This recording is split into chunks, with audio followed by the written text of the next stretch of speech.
بسم الله الرحمن الرحيم الحمد لله الذي بنعمته تتم الصالحات والصلاة والسلام على رسول الله وعلى آله وصحبه ومن والاه السلام عليكم ورحمة الله.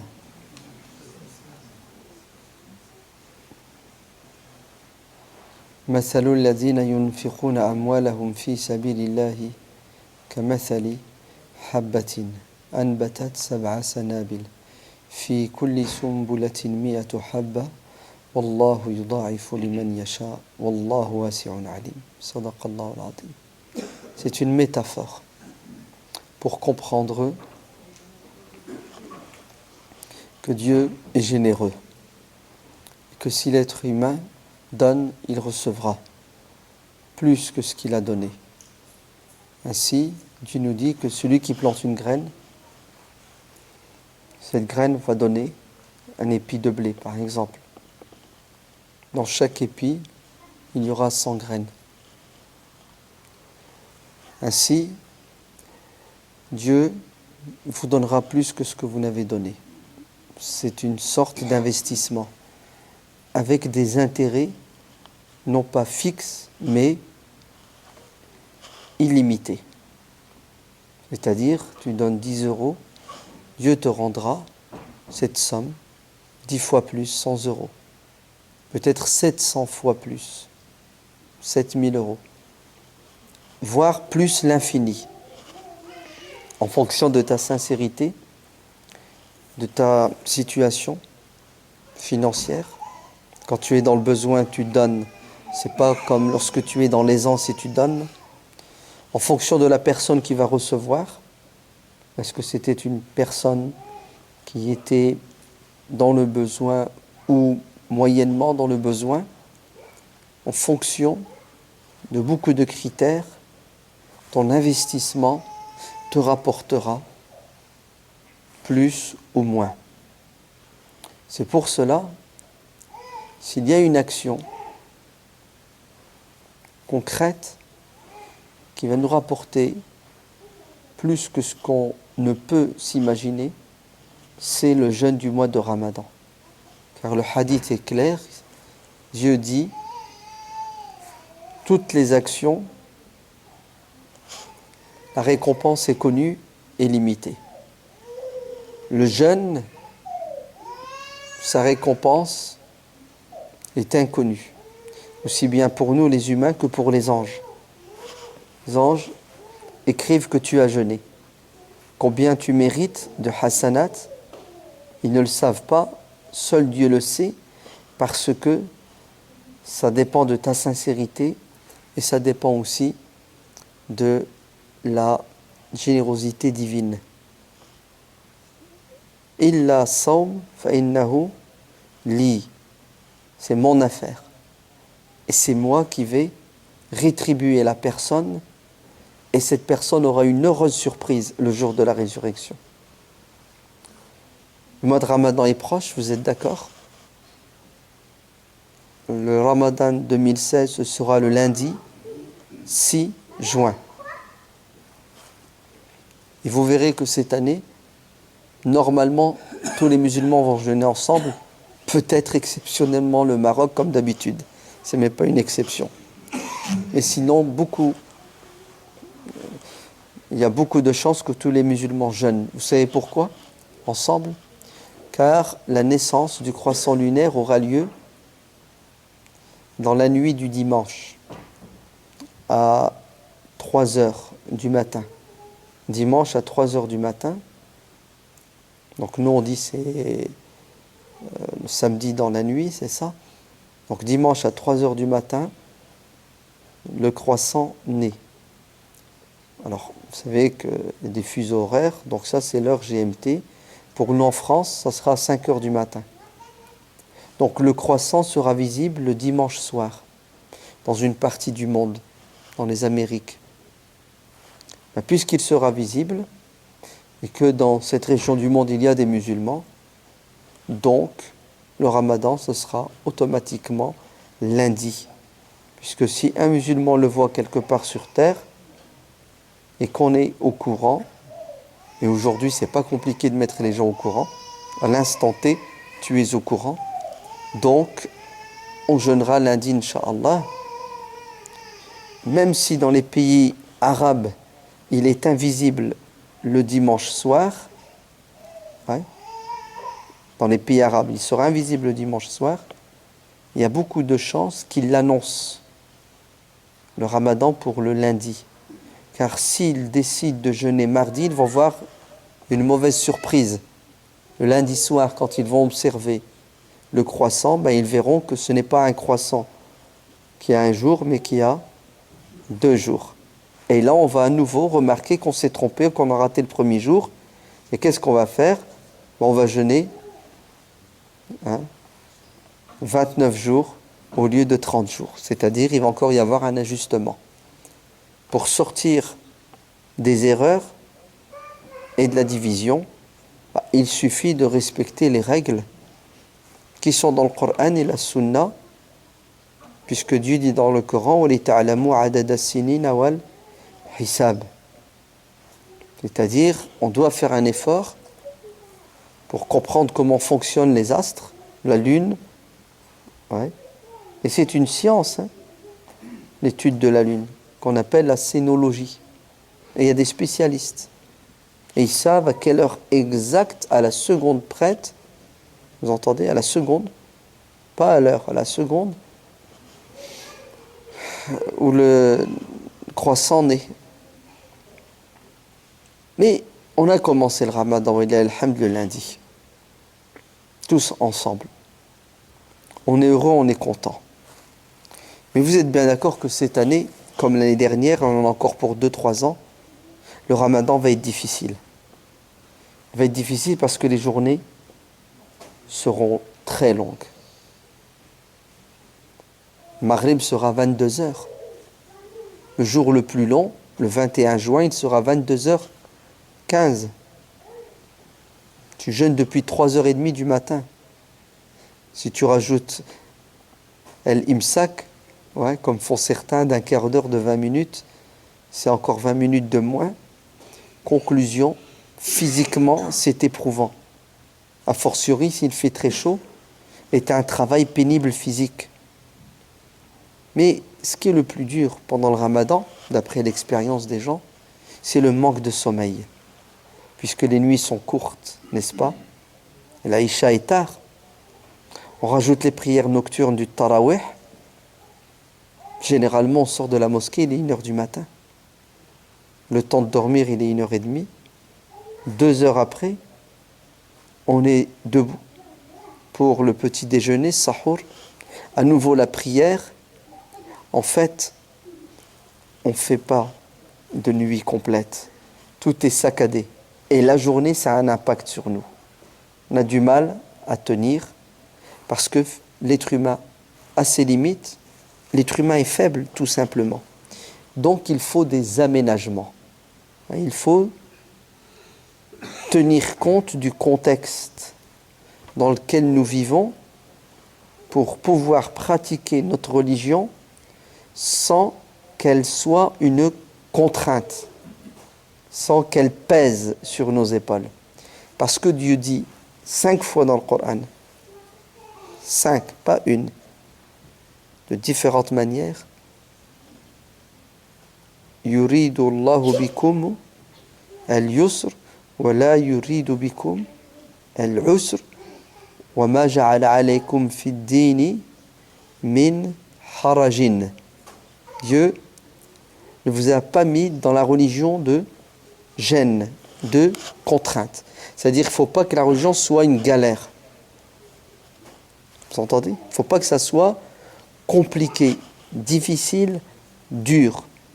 Inna Allah kana bikum rahiman, car Dieu est doux, miséricordieux avec nous.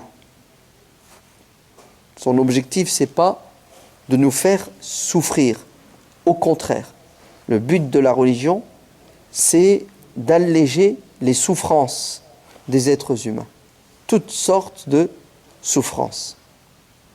C'est pour cela, il y a ce qu'on appelle dans l'islam la darura, la rukhsa. C'est-à-dire, quand tu es dans la difficulté, la vie devient impossible pour toi, c'est une question de vie ou de mort, alors tout ce qui est haram devient halal.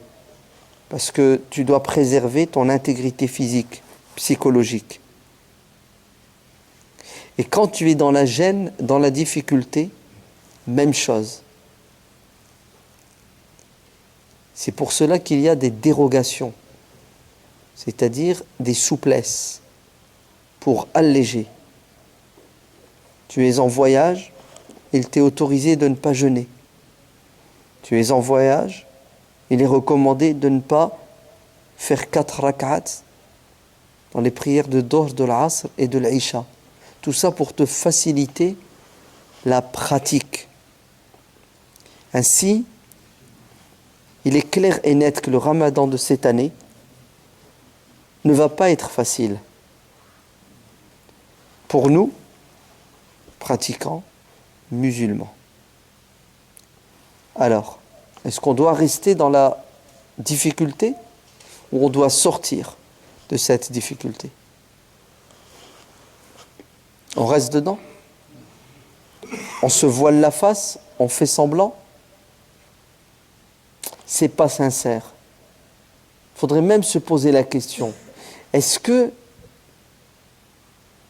ce qui nous empêche de sortir de l'état de difficulté vers l'état de facilité,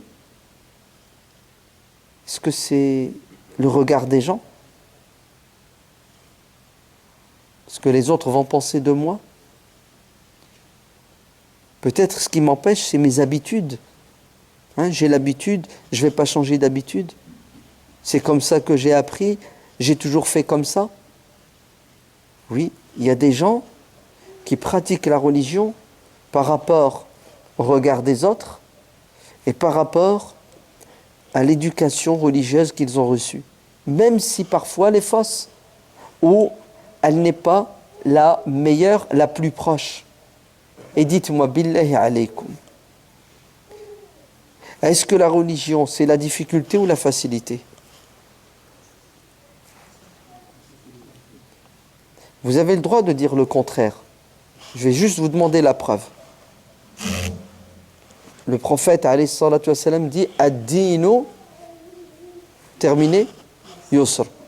Donc, après la parole du prophète, est-ce possible de passer derrière et de dire le contraire? Qui oserait dire « Ad-dinu usr » ?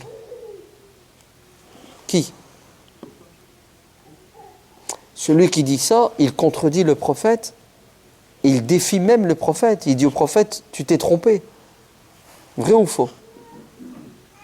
Et pourquoi alors on est convaincu que ad-din ou yus, la religion est facile, et quand on est dans la difficulté, on ne veut pas l'abandonner? Pourquoi? Alors que le prophète, alayhi salatu wassalam, dit dans le hadith sahih, Inna Allah yuhibbu an tu'ta rukhasuhu kama tu'ta azaimuhu. C'est-à-dire, Dieu est satisfait de toi. Il t'agrée lorsque tu prends la dérogation, la facilité, la souplesse. Donc on fait quoi avec la prière de l'Aïcha et le Tarawih? Il y a certains qui disent, et alors c'est une fois dans l'année? Le Ramadan, c'est le mois où il faut faire le maximum de bien, on va patienter, on va souffrir, et ça dure qu'un mois, ma'alish. Un jour, le prophète sallallahu alayhi wa sallam est entré dans la mosquée, et il a trouvé 2 ficelles accrochées à un pilier de la mosquée. Il a dit, c'est quoi ces ficelles? Il a dit, c'est ta femme, Zainab. La nuit, elle prie, et quand elle est fatiguée, elle s'attache les tresses de ses cheveux pour ne pas s'endormir. Quand elle pique du nez, boum. Alors, c'est bien ce qu'elle fait, Zainab? C'est bien? Et pourtant, elle est bien intentionnée. Elle fait ça pour gagner le paradis. Vrai ou faux? Qu'est-ce que le prophète alayhi salatu wassalam, va lui dire? Qu'elle enlève ça. Qu'elle prie tant qu'elle est en forme. Si elle est fatiguée, qu'elle aille dormir. Vous avez compris? Regardez la logique et le bon sens du prophète alayhi salatu wassalam. Tu es en forme, tu pries. Tu es fatigué, habas. Va dormir. Ce n'est pas une prière obligatoire. Même la prière obligatoire. Tu es fatigué, tu pries assis. Vous entendez la prière obligatoire, l'Aïcha, c'est obligatoire. Tu rentres du travail, tu es mort, tu es fatigué, tu es déglingué. Tu n'arrives pas à faire ruku' sujoud, tu as mal partout. Tu fais quoi? Salli qa'idan, tu pries assis. Tu n'arrives pas à prier assis, tu n'arrives pas à tenir. Prie allongé. C'est pas moi qui le dis, c'est le prophète alayhi salatu wassalam.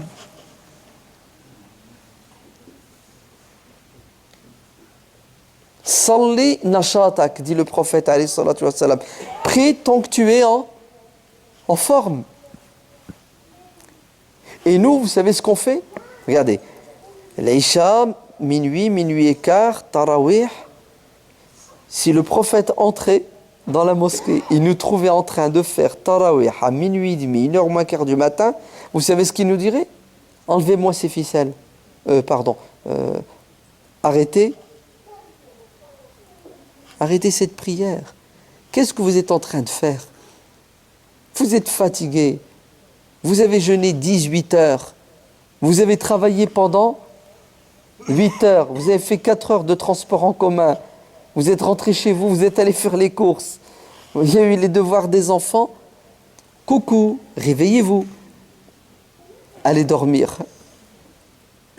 Arrêtez de faire cette prière. Tiens, on dirait que vous n'y trouvez même pas de plaisir. Vous êtes là debout parce qu'il faut être debout. Vous êtes là parce que c'est Ramadan. C'est devenu quoi? Un habitus, une habitude. Je défie, écoutez bien, un imam ou un président d'association, le dimanche 5 juin, 5. Ramadan, c'est le lundi 6. De prendre le micro et de dire aux gens, il n'y aura pas de tarawih ce soir. Ni demain lundi, ni mardi, ni tout le mois de Ramadan. On fera le Maghrib avec l'Aïcha et ceux qui veulent prier rentrent chez eux et font ce qu'ils veulent. Mais à la mosquée, il n'y aura pas de tarawih. Il va lui arriver quoi, Mskin, cet imam? Ou ce président d'association? Si c'est un imam, c'est avertissement, licenciement, c'est ça? C'est, bref, des tomates. Il va être lapidé. Si c'est le président, coup d'État. Coup d'État. Il va être viré. Vous savez pourquoi? On dirait qu'aujourd'hui, ceux qui dictent comment il faut pratiquer la religion, ce sont plus ceux qui ont la science, mais ce sont les fidèles. Ouais. Et l'imam, il prend la température, le président de l'association. Qu'est-ce que les gens vont dire? Comment les gens vont réagir? C'est ça? Si on dit ça, c'est dangereux. Si on dit ça, ça ne va pas plaire aux gens. Et vous savez ce qu'ils vont faire?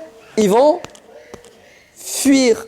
S'ils ne prient pas ici, ils vont aller ailleurs. Et on va perdre... on va perdre quoi? Des clients, des abonnés, des fidèles. Je ne sais pas ce que je vais perdre. Ouais.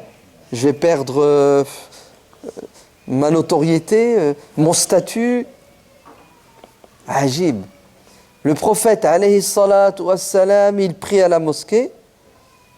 Les gens se mettent derrière lui, prient. Une fois, 2 fois, il a arrêté de prier tarawih. Il a disparu. Il a arrêté, il a coupé le tarawih. On lui dit, Ya Rasulallah, pourquoi t'as arrêté? Il a dit, parce que vous êtes mis à prier avec moi la prière qui n'est pas obligatoire de tarawih la nuit du Ramadan, et j'ai eu peur. J'ai eu peur que cette prière finisse par devenir obligatoire pour vous, et si elle devient obligatoire pour vous, n'y arriverai pas. Je vais, si je continue à sortir et à prier et vous me suivez, vous mettre dans la gêne, dans la galère, dans la misère. Comme j'ai pitié de vous, bil mu'minina raoufun rahim, je me suis retiré pour que vous quoi? Vous arrêtiez. C'est impressionnant, non? Et ça va rester comme ça, même au temps du califat d'Abu Bakr, et vers le califat de Omar ibn al-Khattab, Omar va s'apercevoir que les gens prient à la mosquée la nuit pendant Ramadan. Mais chacun tout seul. Et Omar, c'est quelqu'un de carré, d'ordonné, c'est ce qu'il va dire. Il prie. Allez, on va mettre un imam, Ubay ibn Ka'b, et vous allez tous prier ensemble, ça fera plus ordonné, ça évitera le désordre dans la mosquée. Ouais. Il y en a qui prie derrière, l'autre qui est devant, il veut sortir, il ne peut pas, il faut attendre. Donc on va organiser les tarawih. Ajib. Le prophète les a arrêtés, Abu Bakr, et Omar, qu'est-ce qu'il fait? Il les réinstaure. Pourquoi Omar a fait ça? Parce qu'il y trouve un sens, un intérêt. Et nous, aujourd'hui, pourquoi est-ce qu'on ne fait pas comme Omar, radiallahu anhu? Pourquoi est-ce qu'on ne fait pas comme le prophète, comme Abu Bakr, comme Omar? On prend la température, on regarde. Ouais. Ces tarawih, elles ont des avantages et des... Oh, vous avez osé dire que la prière a des inconvénients. C'est bien. On avance, on évolue. Donc, dans le tarawih, il y a des avantages et des désavantages, des inconvénients. On est d'accord? C'est clair et net. Très bien.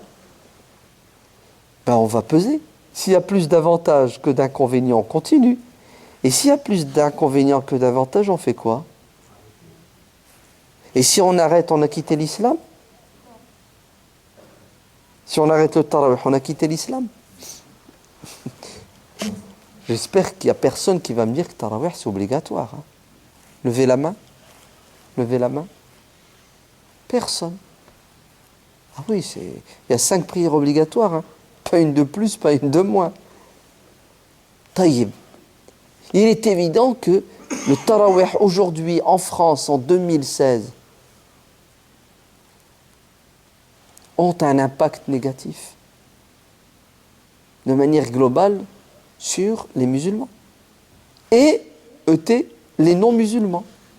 Les musulmans, c'est long, ouais, c'est dur, tu es fatigué. Et je ne comprends pas les imams qui prient tarawih pendant 1 heure. On dirait qu'ils ne sont pas fatigués, qu'ils sont en pleine forme. Non? Vous ne trouvez pas? Et c'est vrai, hein. Ils sont en pleine forme, ils ne sont pas fatigués. Parce qu'ils ont la belle vie. Et oui, ils ont la belle vie, la plupart de nos imams. Ils ne travaillent pas à l'extérieur, ils viennent faire imam. Vous en connaissez, vous, des imams, je ne sais pas, qui font du béton toute la journée, qui font le marché à porter des cajots? Non? L'imam, c'est 5 prières comme toi et moi d'ailleurs. Le problème, c'est que toi, tu fais 5 prières plus 12 heures. De quoi? De boulot. Et toi, quand tu es fatigué, tu es en train de conduire. Tu ne peux pas t'endormir. Fais gaffe. Ouais. Et oui. Mais lui, dès qu'il pique du nez, il fait quoi l'imam? Ah bah, il dort.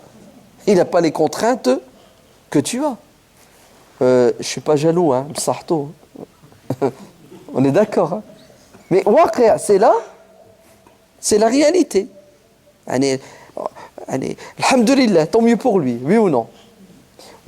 Pourquoi est-ce que l'imam ne se met pas dans la tête que derrière lui, il y a des gens qui bossent, qui sont fatigués? Il y a des gens qui sont malades. Il y a des gens qui ont mal au dos, la maladie du siècle, qui ont mal aux genoux. Et c'est vrai. Je sais ce que vous allez me dire. Et alors? Ceux qui sont fatigués, qui sont malades, qui travaillent, qu'ils rentrent chez eux et qu'ils laissent les autres tranquilles prier. C'est ça? Oh, c'est évident que c'est ce que vous allez dire. Ok, j'accepte. C'est une solution. Mais allez, j'accepte. Allons-y. Soyons sincères. Soyons sincères. T'es fatigué, t'en peux plus. Et vous êtes d'accord, hein, après 19 heures, il y en a qui jeûnent 22 heures. Hein, parce qu'il n'y a mangé qu'au Maghreb. Après, il n'y a pas mangé le matin. Hein? Ça nous arrive de ne pas nous réveiller pour sahur. Ça nous arrive de nous réveiller et de ne pas avoir d'appétit. Tu as jeûné 22 heures. Va jusqu'au bout. Tu es fatigué, t'en peux plus. Ya akhi, la yukallifu Allahu nafsan illa wus'aha. Dieu ne t'a pas demandé de faire plus que tu ne peux. Oui, mais c'est Ramadan, je veux gagner des hasanat. Ahsant. C'est bien. Quelle belle intention. Ah ben, je vais te faire gagner des hasanat autrement.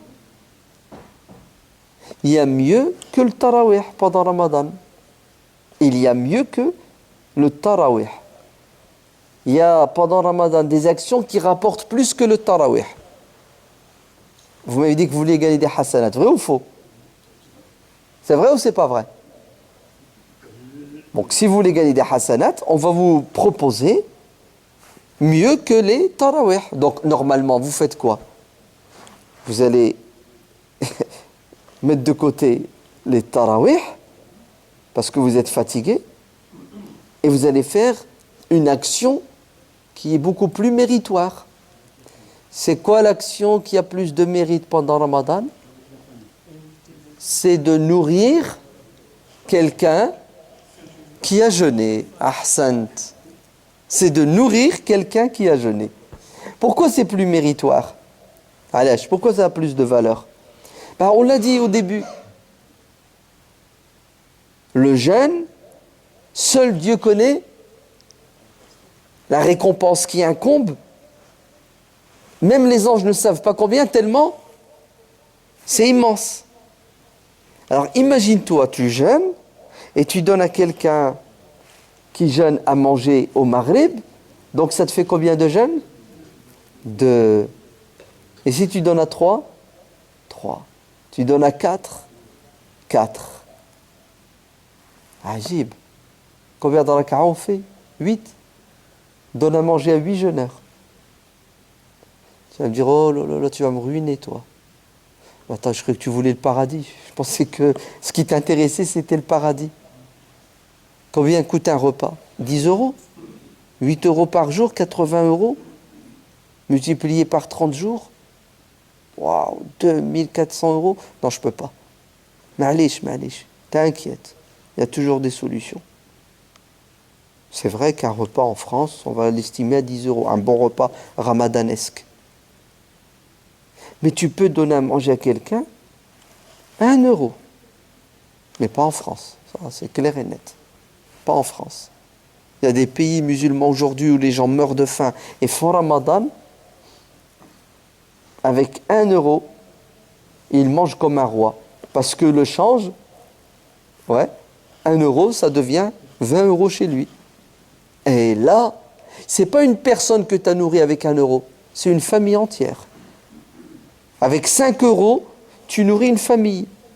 Je sais pas, en Éthiopie, en Érythrée, au Tchad, au Soudan, en Mauritanie, aux Comores. 5 euros, c'est équivalent à 10 000. 2 000. Et avec 2 000, il mange ou il ne mange pas? Il mange comme un roi. Lui, sa femme, ses enfants, son père, toute sa tribu. Et il invite tout le monde. Vous avez vu, subhanallah, qu'est-ce qu'on est capable de faire? Alors imaginez-vous, la nuit du Ramadan, dimanche soir. Bon, dimanche soir, il n'y a pas beaucoup de monde. Le lundi, la deuxième nuit du Ramadan, lundi soir, le 6. La mosquée, elle va être remplie, elle ne va pas être remplie. La cour là-bas, elle est remplie ou elle n'est pas remplie? Ça déborde de partout. Ok. Oui, c'est Ramadan. Alhamdulillah, il vaut mieux ça que rien. Oui, on est d'accord. Mais Allahumma... Ouais. On va être à peu près 500 personnes. 500. À combien vous estimez le nombre de personnes Tarawih le lundi? 1000. 2000. On va dire 1000. Vous êtes prêts? Regardez, 1000 personnes. Haya, vous êtes prêts? Chiche, on le fait. On fait l'Aïcha. Assalamu alaikum, assalamu alaikum. L'imam se met debout, il prend le micro, il dit: chers frères, chères sœurs, il n'y aura pas de tarawih aujourd'hui, mais mieux que le tarawih. On est 1000 personnes, on va donner, au lieu de faire 8 rak'ah de tarawih, 1 euro chacun, ça fait 1000 euros. On va les envoyer en Mauritanie, le frère y est là, et on va nourrir 1000 personnes. C'est-à-dire, vous rentrez chez vous, vous dormez, et vous avez gagné plus que le tarawih. Le tarawih, c'est une sunna. Nourrir quelqu'un qui a faim, c'est un quoi? Nourrir quelqu'un qui a faim, qui est dans le besoin, c'est quoi? C'est sunna ou fard? Ajib. On fait la sunna et on ne fait pas le fard.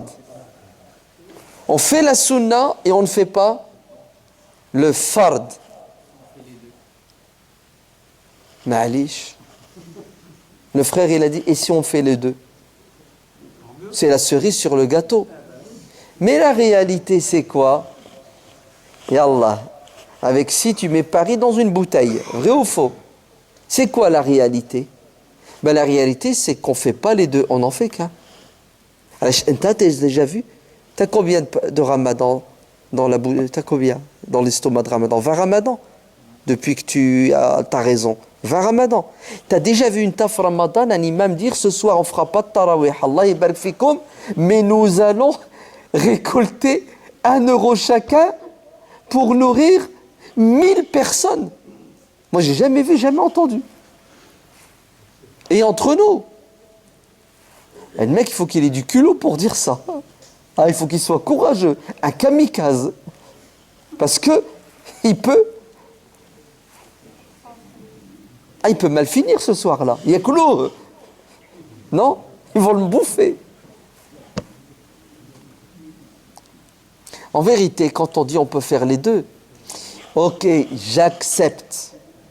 On récolte 1 euro et on fait tarawih. T'es d'accord? Mais t'as pas résolu le problème des tarawih. Car si la prière de tarawih devient pour nous un fardeau, pendant le mois de Ramadan, pour toutes les raisons qu'on a citées, eh bien, je suis désolé. La prière de Tarawih, c'est une catastrophe pour les voisins de la mosquée. Vous imaginez, subhanallah, vous êtes chez vous, tranquille, en train de dormir, et vous êtes réveillé la nuit. Par qui?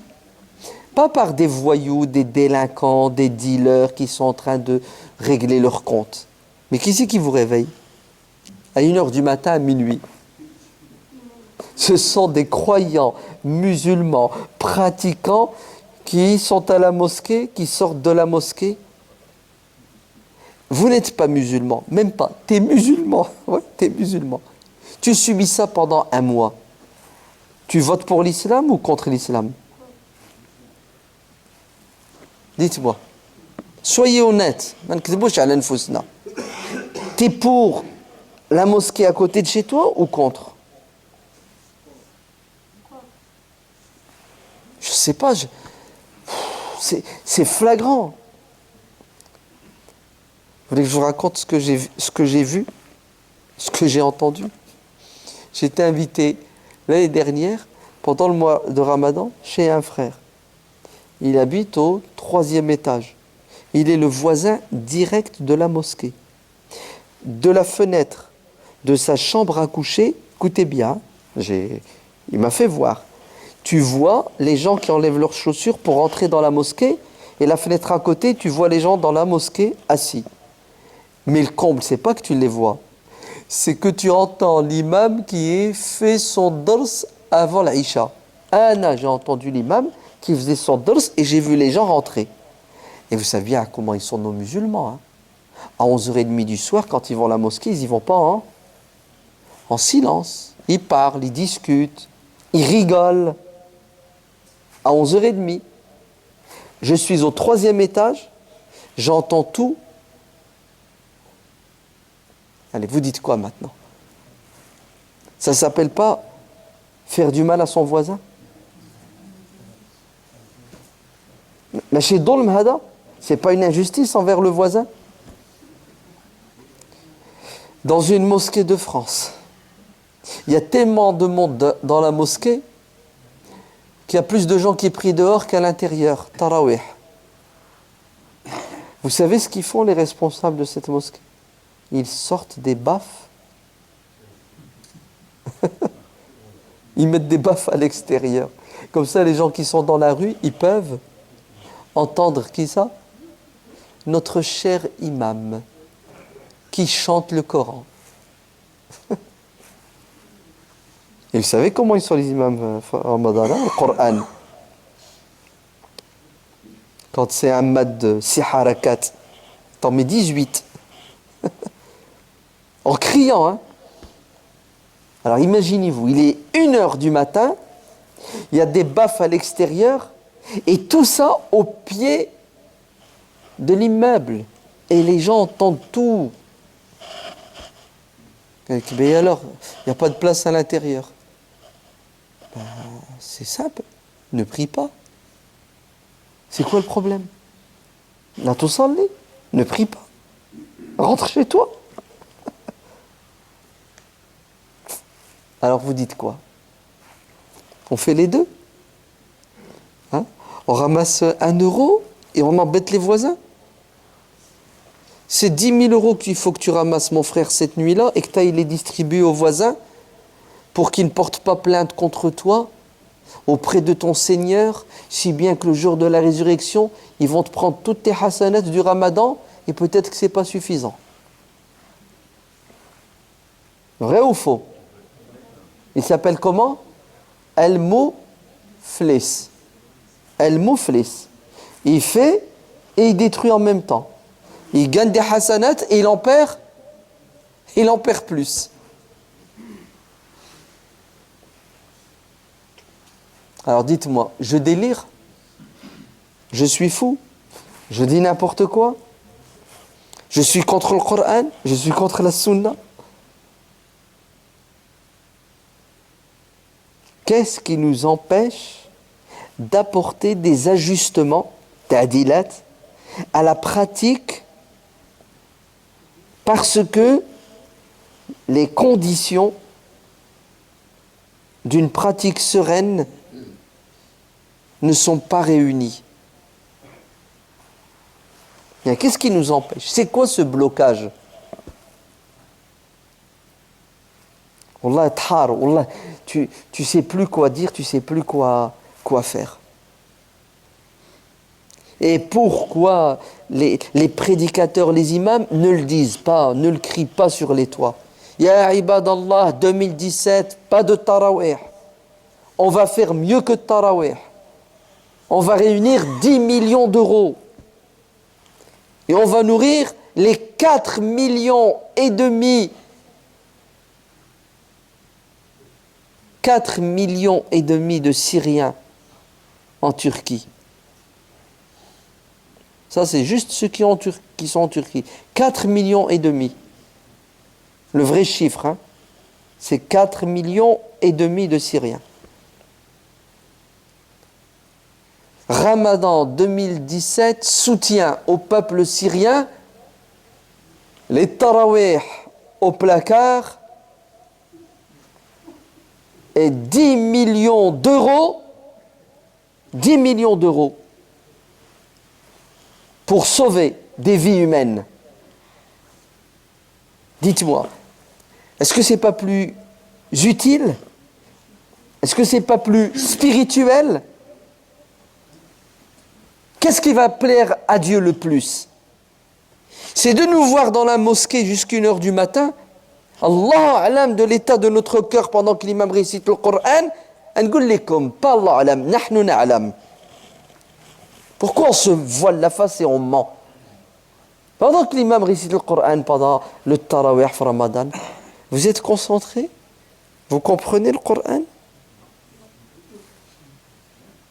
Ah, la majorité, non. Faut arrêter. La majorité, non. Et en plus, si vous tombez sur un imam TGV, vous êtes mort. Encore, vous avez un imam, mashallah, il lit doucement, etc. Mais vous ne comprenez pas l'arabe, mais tu ne comprends pas ce qu'il dit. Dis-moi comment tu fais pour te concentrer pendant 1 heure, quelqu'un est en train de réciter un texte dans une langue que tu ne comprends pas. Tu veux me la faire à l'envers? Wallah, tu n'es pas concentré. Tu regardes ta montre toutes les 5 minutes.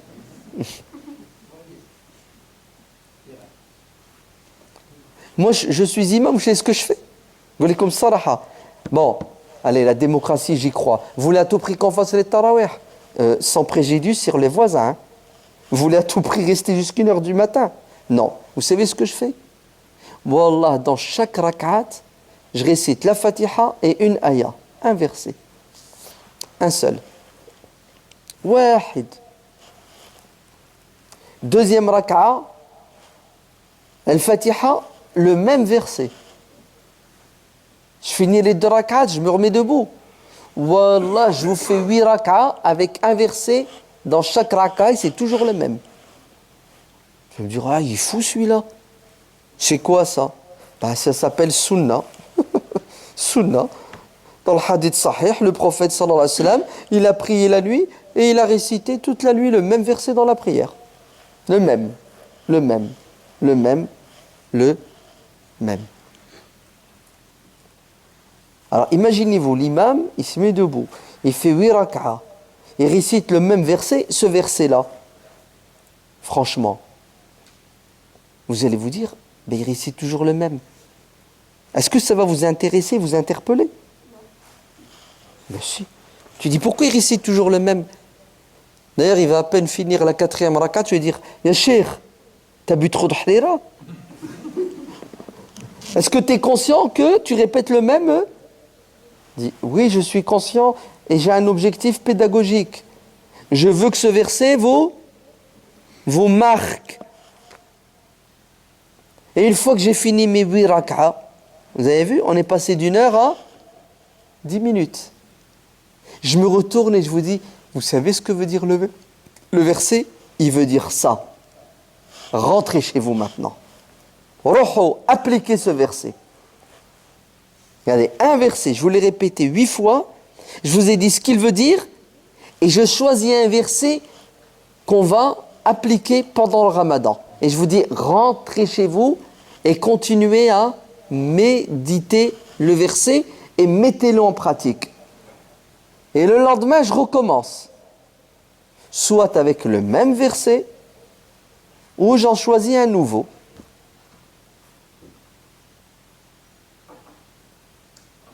Abdurrahman al-Sulami dit, ceux qui nous ont enseigné le Coran, il parle des compagnons Sahaba, nous ont enseigné 5 versets.